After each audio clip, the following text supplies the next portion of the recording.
In this video, you'll learn how to create basic animations in Premiere Pro. And if you have never added a keyframe before on any property in Premiere Pro, I will show you how you can add some keyframes and manipulate the keyframes. Basically, keyframes tells Premiere Pro what to do at a particular time. When you set a keyframe, you're telling Premiere Pro to do a certain thing at that particular time. We are going to be creating an animated social media handle, and during that process, I will show you all the basic things that you need to know to get started with animating your graphics in Premiere Pro. This video will cover up all of the basic things that you need to know to get started with animating in Premiere Pro. So, without much further ado, let's get started with the video. In Premiere Pro, I have all of the social media icons that I'm going to use. So I'm going to add them to my timeline. One thing you should take note is that all of my icons have the same size and they are on the same position. I'm going to nest all of those icons. So I will right click, then go down to nest. Then I'll give it a name. I call this Facebook, or let me just call it FB. Same thing here, I'll nest Instagram and give it the name IG. So I'm done nesting the icons. I'll go back to my project manager and you'll find all of the nested sequence or the nested icons which are on separate sequence. So to make my work to be organized, I have a folder called icons. I'll select all of the icons and drag and position it into the icons folder so that everything is organized and I know where everything belongs. Next, I'm going to add in the transform property. So go to the effects and search transform. Then I'll add it to the first icon here, which is Facebook. Under the effects control, you'll find the transform property, and under the transform property, I'm going to animate the scale and the rotation. While holding the shift key, I'll press my right arrow key twice, set another keyframe for the scale. While holding the shift key again, I'll press the right arrow key once, and set the second keyframe for the rotation and that of the scale. Now, the reason why I set 3 keyframes for the scale is that I want this to have a bouncing effect. So let me explain. So for the first keyframe here, it will be set to 0. Then for the second keyframe, that's for the scale, I'm going to set it to about, let's say 120. For the final keyframe, I'll set it back to 100. And when this animates in, it will give it a bouncing effect. And for the rotation, I'm going to set in a rotation here for the first keyframe of 360. Then, selecting these 2 keyframes, I'm going to right click, then I choose easy in. After this animates, I want that at the end of each icon goes back to a scale of 0.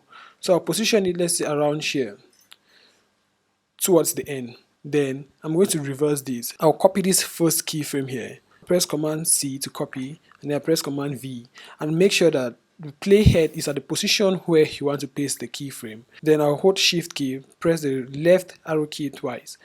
Same thing that I did here. Copy this second keyframe, then I paste it there. And same thing with this last keyframe. I'm going to move once, then copy this and paste it there. Now, same thing here with the scale. I'm going to copy this keyframe and I paste it. Then move to the end, copy this other keyframe and I paste it. Now, when I play this, you see how it zooms in, then it holds for some time, then it goes back out. After doing all of this, I'll uncheck this box, then I'll set this to 360. This will give the rotation and the scale some blurry effect to it. I'll copy this transform property, select all of the other icons, press Command V to paste it there. Back to the first icon, I'm going to zoom in, then I'll move somewhere around here, let's say around this keyframe here. Then I'm going to reposition this here, this other icon. And that's what I'm going to do with all of these other layers, so that it should have some kind of stepping arrangements to it. So after arranging all of the layers, what I'm going to do next is to select all of the icons, right click and nest it again, and this time around I'm going to give it the name icons. So after creating all of the animations for the icons, the next thing I'm going to do is to spice up the icons, and I'm going to create some kind of countdown animation on it.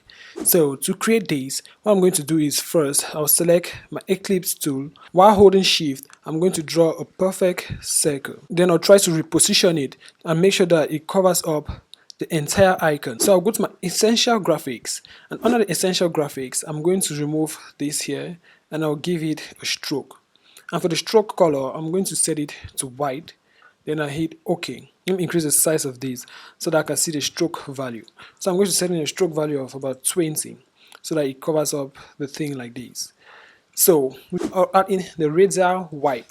Then back to the essential graphics again, you will see the razor wipe here. Under effects controls, I'm going to animate the icon. I'm going to position my playhead at the very start, set in the first keyframe for the transition completion, which is set to 0. And then I'll set it to 100. Move to the very end, somewhere around here. Then I'll set in the value of 0 by just reversing this. Select this second keyframe, then I'll ease in. So what this handles does is that it just creates the path that the animation will follow. So depending on how you position these handles, this is how the animation will flow. So it will start from here, then it goes up, slowing down. So if I play this, you see how the circle animate till the very last icon. So what I'm going to do next is that selecting this graphics here, I'm going to reposition it. So I'll position this here, then I'll position the graphics below. I'm going to increase the scale to somewhere around, let's say here. Back to the essential graphics, I'm going to select this. There's the shape 1, copy it, then I'll paste it. So I'll have shape 2 here. Let me name it shape 2. Then with the shape that I duplicated, I'm going to remove the fill and I'll give it a fill. And I'll set the color to white. For the opacity, I'm going to set it to about 20%. After doing that, I want this to be below the shape 1. And since this effect will take place on top of the 2 layers, I don't want that. So I want it to take place on top of just the stroke layer. So I'm going to select both the effect and the stroke and the shape 1. I'll send it inside a group. And now this effect will have an impact just on this shape here. So I'm going to add in a transform property on top of the graphics. Then back to the start, I'm going to set in a keyframe for the position property, then move some frames ahead and set in the second keyframe. For the first keyframe, I'm going to move this out of my composition, then zoom in, select this keyframe, and I'll give it an ease in. And as always, I'm going to uncheck this and set this to 360 degrees so that it gives it a blurry effect. So as you can see, it's still visible here a little bit. So I'm going to move this out again. So when I play this, it comes in and starts counting down. So one other thing you should take note of this razor wipe effect is that you can choose how the countdown is taking place, either clockwise, counterclockwise, or both. So if I select counterclockwise, it will do the opposite direction. I'm done animating all of the icons and giving it an animated countdown animation. Now it's time for us to animate the social media handle. I'm going to select these 2 layers and then I'll still nest it and I'll give it the name countdown timer so that I can easily select this single layer here, reposition it, and even resize it, let's say 70%. After resizing and reposition this, I'm going to select my pen tool. But before I start drawing, I'm going to mark out the area that I want the graphic to start from. So I want it to, let's say, around here. Then, let's say here. And for this, I want it to start somewhere, let's say around. Still with my pen tool selected, I'm going to set in the first point here, and while holding shift I'm going to set in the second point here and again the third point here. With the graphics layer still selected, now I'm going to select the rectangle tool and I'll draw in a rectangle shape covering just this part here. Move to the essential graphics and I'll change this stroke to a fill and I'll give it a fill color of white and I'll hit on OK. Still with this graphics layer selected and with my rectangle tool, I'm going to create another shape here. So let me just estimate it somewhere around here and I want it to end here. And this should fill up everything.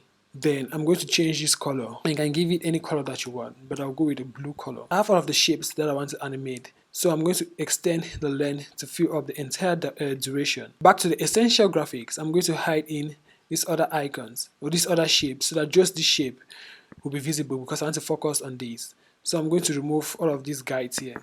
And if you can't find this ruler here, you can press Command R or Control R to see them. And to animate these graphics, we are going to be using the crop effect. So I'll go to my effects panel, then I'll search crop, then I'll add it to the graphics. Then back to the essential graphics, you will find the crop effect here. So I need to be positioned above this. And as I earlier said about animating the countdown animation, I need to group this shape 1 and the crop to its own separate group so that this crop here has an effect only on this shape 1. So moving to the effects controls, I'm going to set in the first keyframe for the right property, then move some frames ahead and set in the second keyframe. And back to the first keyframe, I'm going to click on crop here, then move this to somewhere around, let's say here. Then I'm going to set in a keyframe for the bottom property. Move some frames ahead again and set in another keyframe. Then back to the first keyframe here, I'll still select the crop property. Then I'll bring these, let's say, around here. Then I'll select the two last keyframes, right click on it, then I'll ease in the keyframes. So when I play this back, you see how it animates in. Next, I'm going to animate shape 2. But before animating it, I'll position it inside its own group, which is group 2. I'll use both the transform and the crop property on it. So I'm going to add in a crop and then search the transform property and add it onto it. Then under the essential graphics, you always see the two effects that you've added. So I'm going to select the two effects, then I position it inside the group 2, and I'll reposition my shape layer so that it will be below. Then this crop here, let's just position it above the transform so that everything will be organized. Let's say I'll position my playhead somewhere around here. That's in between these two keyframes. Then I'll set in the first keyframe for this transform property, that's a group 2 transform. Move some frames ahead and set in the second keyframe. And back to the first keyframe, I'm going to bring this, let's say, around, I want it somewhere around here. Then I'll select the crop effect for the group 2. Then I'll reposition this to somewhere around here so that it won't be visible, and it will be visible just when it's at the top. And don't forget to always ease in the last keyframe. Next, I'm going to group the last shape. Then I'll add in the same property, that is a transform and the crop property, and I'm going to animate it the same way that I did with the shape 2. And after animating all of the 3 shapes, this is what you have. Now it's time to add in some text animations. So I'm going to select my text tool, and I'll make sure that this graphics is still selected. Then I'm going to click here and I'll type in my username, select everything. Then under the essential graphic, then I click on top of the text. I'm going to move down here. For the fill color, I'm going to set it at black. For the font here, I'm just going to give it a bold font. And you can stylize your fonts the way you want. And I'll need 2 of these text, so I'm going to still duplicate this, which by copying and pasting it, then I'll change the value. And same thing with these other shape layers. I'm going to put them into their own separate groups. And I'm going to use the transform and the crop property to also animate the text. Starting with my username here, I'm going to go to my effects panel, then I'll add in the transform and the crop property to it. But before setting the first keyframe, you have to make sure that it's not far from the other keyframes. This group 3, the transform property of this group 3, this is it here. And this is the last keyframe here. So you have to make sure that it's not really far from it. So somewhere around here, you can set in the first keyframe for the transform property of your text. I'm going to select the transform property of this text again. I'll set in the first keyframe for the position, move some frames ahead, and set in the second keyframe. And back to the first keyframe, I'm going to move this below. Since I don't want it to be visible here, I'm going to use the crop effect to hide it. So I'm just going to bring this crop position to here so it will be visible around here. And make sure that your crop effect is always at the top, not in the middle. Then I'll select this last keyframe, then I'll ease in the keyframe. Very important. So I'll play this and you'll see how you animate in with the text. We're going to follow the same method to animate this other text here. And after animating all of the shapes and the text, this is what you have. What you can finally do to stylize this is that you select the 2 layers, right click on it, then you go to next. And you can just call this social handle. At the end of the animation, let's say around here, I'll add in a transform effect to it, set in the first keyframe for the position, then move some frames ahead and set in another keyframe. And for the second keyframe, I'm going to move this out of my program monitor. Then I'll select this keyframe and always ease the keyframe. And for the shooter angle, I'm going to set it to 360. That's it for today's video. Hope you found the video useful and interesting. If you did find it interesting, do implement what you've learned and leave your feedback down in the comment section below, and I'll be there to read your comments. Don't forget to subscribe if you haven't, and like the video to support the channel grow. Thanks for watching, and until the next one, keep editing.